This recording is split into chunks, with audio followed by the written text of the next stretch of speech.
You also saw this in Cyprus and places like that. So, Cyprus, the dowry was typically a house for the middle class. As it started to get modernized, and that was after England. England was like the first place, you can say. They start sending their kids over to England and places like that to get educated. They start to get urbanized. You start to get these mega cities. You start to get cheap apartments for rent. They're living away from their families. There's different jobs you can take now because of modernization. People who might have been at a lesser class can go jump up a class easier. So they're more focused on that.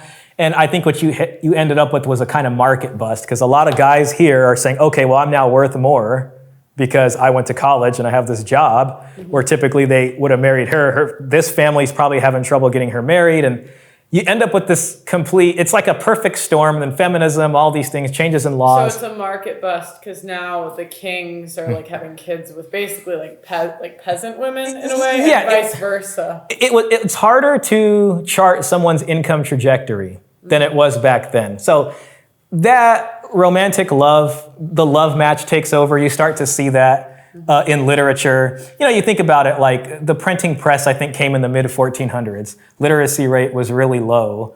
Then they start making polyglot Bibles, and then they start making these tales of chivalry and these knights who would do these amazing things for women. That starts to get very popular.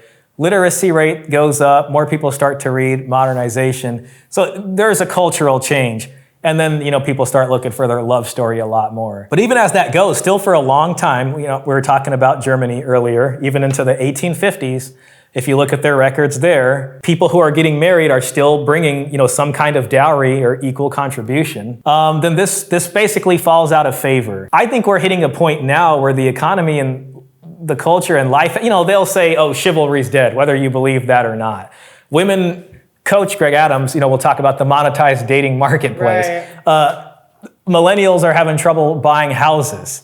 You know what I mean? And what I'm seeing is a kind of similarity to the way economy used to be back then. Millennials might have a better time starting families and getting houses if the parents are more involved in terms of a wealth threading through the generations like they used to do for thousands of years. So we're in this very interesting time. And I think we're kind of pushing on something new in the culture, where I would like to see men at least remember this, so they don't have to feel like they're not a man if they ask for what's owed to them if they're going to be the provider. So my real first, axe to grind is what tradcons, so to speak, because they're the ones who are selling this stay-at-home monogamy with the man as this provider, the 100% provider. So that's where I've been at for a while now.